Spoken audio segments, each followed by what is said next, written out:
رسول اللہ صلی اللہ علیہ وآلہ وسلم نے ارشاد فرمایا، حیا ایمان کا حصہ ہے۔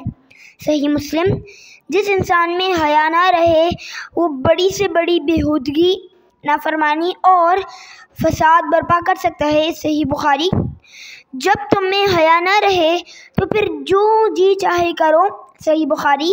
یعنی حیا بندے کو اللہ تعالیٰ کی مرضی کرنے والے کام کرنے پر مجبور کرتی ہے۔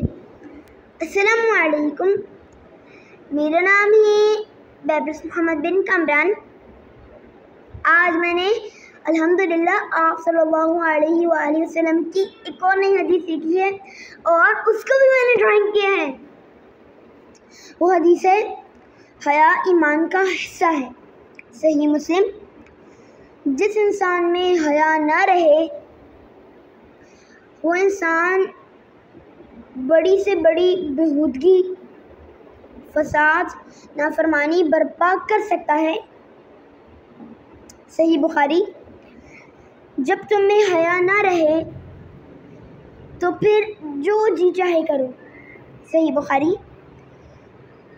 یعنی اللہ تعالیٰ کی مرضی کرنے والے کام کرنے پر مجبور کرتی ہے انسان کو حیا۔ تو اللہ تعالیٰ سے دعا ہے کہ اللہ تعالیٰ ہمیں باحیا بنائے۔ آمین ثم آمین یا رب العالمین۔ جزاک اللہ خیرا۔ السلام علیکم ورحمۃ اللہ وبرکاتہ۔